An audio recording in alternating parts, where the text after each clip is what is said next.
Sudah on. Assalamualaikum warahmatullahi wabarakatuh. Waalaikumsalam warahmatullahi wabarakatuh. Pertama, I would like to call Chris because you should be 4:40, but the moderator asked me to speak first. So would you please stay for a while? Pak Chris ada di NTU saat ini ya, jadi saya ngomong sendiri. Nah, saya akan ngomong coba sedikit saja karena waktunya pendek dan juga karena yang di depan ini adalah human intelligence. Jadi di sini kita membahas artificial intelligence, jadi kecerdasan buatan. Sementara yang datang ini adalah kecerdasan beneran. Jadi orang-orang yang sudah benar intelijensinya membahas kecerdasan buatan. Jadi ini yang saya kira saya akan coba bicara pendek. Ini adalah gambar saya dengan Pak Gas di WTC terakhir. Jadi ini orang-orang cerdas, tapi yang pakai jaket, pakai batik, yang pakai jas enggak. Dan belakangnya. Nah, terus kita lanjutkan di sini. Hanya sedikit yang akan saya sampaikan. Yang pertama tentang ada HI, ada AI. Ada HI, ada AI. Jadi ada human intelligence dan ada artificial intelligence. Nah, kita tahu bahwa ada perbedaan-perbedaan yang bisa kita perhatikan di situ bahwa AI, artificial intelligence itu nggak punya empati. Satu hal penting di situ karena semuanya algoritma. Nah, kita pertimbangkan di situ, kemudian nggak ada emotional, nggak ada rasa emosi di situ.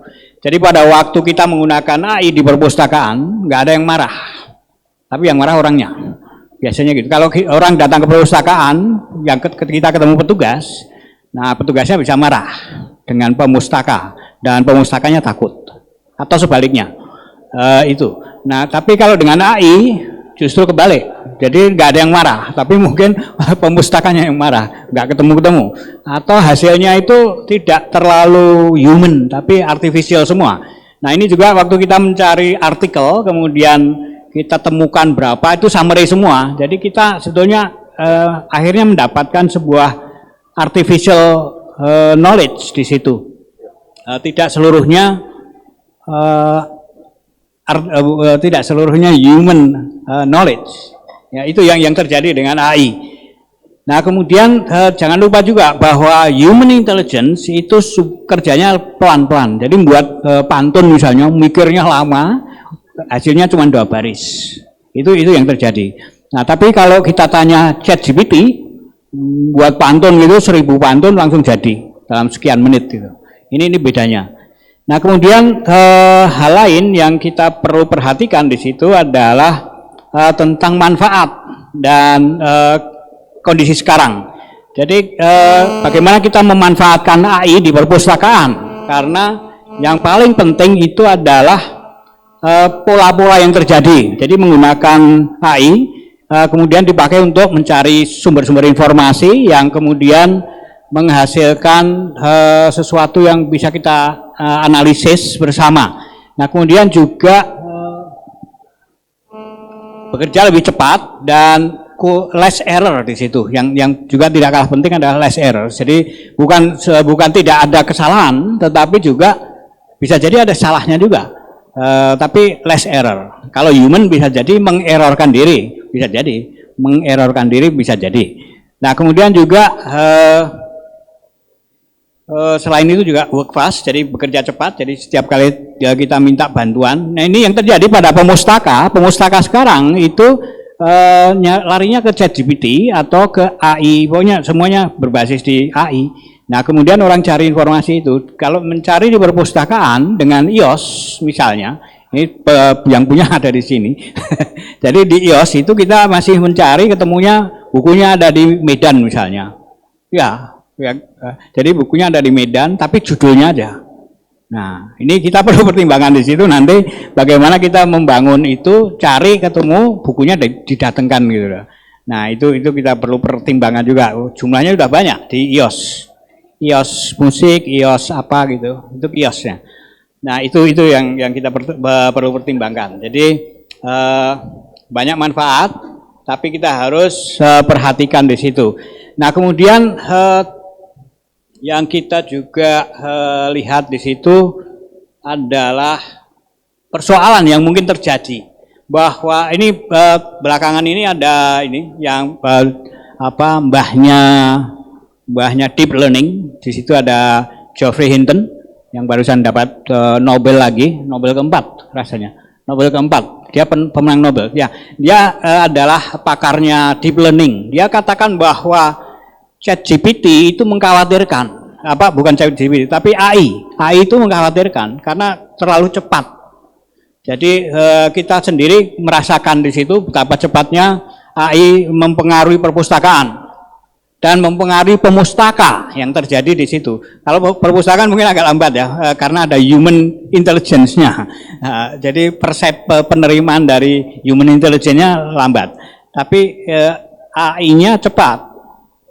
Nah, ini ada semacam kengerian di situ bahwa AI itu terlalu cepat sehingga ada hal-hal yang mungkin akan menjadi kesulitan, terutama dalam kaitannya dengan rasa, empati tadi. Seminggu yang lalu CNN menerbitkan satu artikel yang mengatakan bahwa penggunaan AI itu muncul di situ bahwa kemudian AI ini nggak mau diganti. Jadi dia kirim informasi pada yang punya email, jangan diganti gitu. Nah, ini sudah mulai tanda-tanda bahwa AI ini mungkin akan lebih berkuasa ketimbang yang terjadi pada kita. Jadi ini yang mengkhawatirkan di sini. Jadi AI itu mungkin akan bisa melakukan rasa di situ. Jadi muncul rasa yang dipakai di AI. Nah, ini yang perlu kita sadari bersama.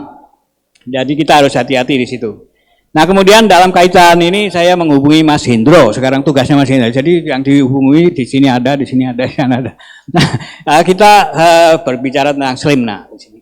Tapi sebetulnya bukan SLIM, tapi perkembangan dari yang terjadi di sini. Dulu kita punya yang disebut dengan katalog perpustakaan era tahun 90, Pak Agus Sutoyo misalnya itu juga pakarnya perpustakaan juga. Kalau Bu Ovi agak belakangan. Pak Agus lebih pakarnya. Itu. Nah, dulu itu kita punya katalog perpustakaan yang terpisah. Kemudian kita muncul tahun 2007 itu EBSCO menerbitkan Discovery yang menghubungkan koleksi yang kita langgan dengan koleksi yang kita punya. Jadi waktu nyari buku, nyari artikel itu ketemunya adalah yang kita punya di perpustakaan dan yang kita kita langgan di situ. Nah, itu menunjukkan adanya perubahan bahwa yang kita cari itu sudah dibantu di situ. Tetapi itu ternyata hanya bagian kecil yang sudah berkembang. Nah, kemudian muncul misalnya ada open access. Yang di situ kemudian muncul berbagai program yang seperti open air dan sebagainya di situ. Nah, di situ membantu juga. Jadi waktu kita mencari informasi selain dari koleksi yang kita punya, kemudian koleksi yang kita langgan, di situ juga yang open access di mana, itu juga kita dicarikan di situ. Ini kecepatan yang bagus dan ini bisa membantu kita. Nah, kemudian muncul juga yang ada di media sosial seperti apa informasinya. Pada waktu kita nyari informasi ada di situ. Kemudian yang ada di mungkin Google Scholar misalnya di situ. Jadi pada waktu sekali cari, kemudian muncul berbagai sumber informasi dari berbagai media. Nah, ini yang membantu para pemustaka, sehingga kita perlu memikirkan adanya perkembangan-perkembangan baru. Jadi nanti SLIM misalnya, itu bisa kita kembangkan dengan yang kita langgan, kemudian yang muncul di media sosial seperti apa, kemudian yang muncul di open access seperti apa. Nah, itu hal yang menarik saya kira untuk dipertimbangkan, memudahkan para pemustaka dalam mencari informasi.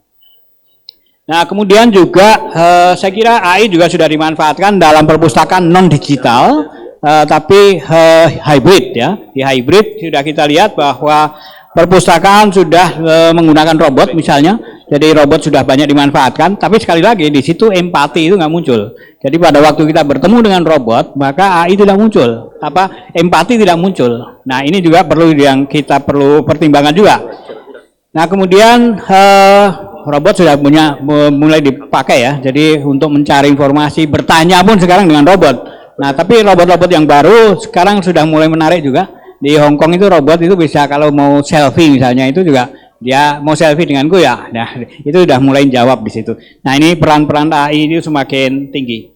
Nah, kemudian yang tidak kalah penting sekarang dengan adanya AI yang mulai lebih canggih dan mungkin akan goes wrong di situ, maka kita butuh literasi AI yang sudah kalau Mas Fahmi membagi 3 ya, itu Mas Ismail Fahmi ya, membagi 3. Yang pertama adalah menggunakan, memanfaatkan, kemudian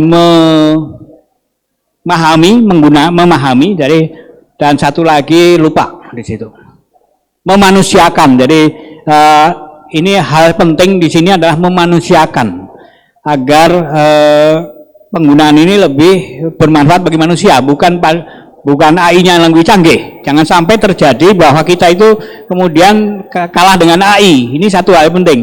AI adalah tools yang semakin canggih, sehingga kalau kita biarkan AI berkembang dengan cepat tanpa ada etika dan sebagainya, itu akan sangat mengganggu kita. Dan nanti suatu ketika memang akan terjadi, bisa jadi terjadi bahwa AI ini dimanfaatkan untuk mengalahkan kecerdasan manusia. Ini bisa terjadi. Nah, sehingga perlu dipertimbangkan di situ tentang bagaimana kita berliterasi AI. Tahun lalu saya mengikuti pelatihan literasi AI itu. Jadi kita masih literasi informasi, tetapi di tempat lain saya sempat hadir di situ, ada literasi AI di situ. Jadi literasi bukan literasi AI, informasi aja, tapi literasi digital, literasi media, kemudian yang literasi media sebelumnya, kemudian sekarang literasi AI. Nah, ini hal yang saya kira perlu kita pertimbangkan juga. Nah, kemudian yang tidak kalah penting itu adalah etika. Tadi sudah dimunculkan oleh Pak Gas, ada etika. Jadi etika robot saja sudah ada, muncul sudah etika ya. Etika robot misalnya itu sudah ada. Ya, robot harus sopan dan sebagainya itu sudah ada. Nah, jadi bagaimana kita membangun etika penggunaan AI misalnya, kemudian bagaimana agar AI ini bisa mensejahterakan manusia tadi. Jadi pada tingkat itu di tiga level yang dibuat oleh Mas Fahmi itu memanusiakan. Jadi AI ini bukan menjadi dewanya manusia, tapi membantu manusia untuk bisa hidup lebih baik di situ. Nah, peran perpustakaan dengan AI itu akan bisa penting di situ kalau kita pertimbangkan pada etika AI, kemudian etika dan budaya atau semacam bagaimana memanusiakan. Juga saya kira policy, kebijakan ini juga tidak kalah penting. Kebijakan AI di kita ini dalam kehidupan sehari-hari kan juga kita belum punya yang disebut dengan kebijakan pemerintah ya. Kebijakan pemerintah misalnya anak usia berapa boleh pakai SIM card misalnya. Ini kita nggak punya. Sementara dari kecil sudah pakai HP dan SIM card. Nah, ini kita nggak punya itu. Bagaimana dengan kebijakan AI misalnya agar ini bisa tidak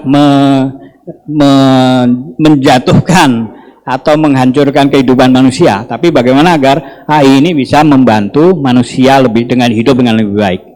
Jadi saya kira penting di situ untuk kita pertimbangkan bagaimana agar AI ini juga tidak hanya dimanfaatkan untuk kecepatan saja, agar orang bisa cepat menggunakan saja, tetapi juga bagaimana agar AI ini bisa dipakai tapi dengan membuat kita lebih bermartabat.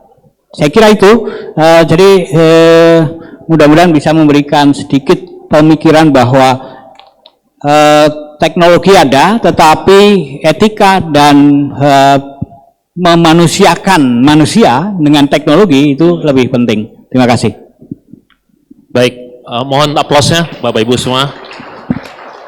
Terima kasih banyak Pak Ida untuk presentasi yang sangat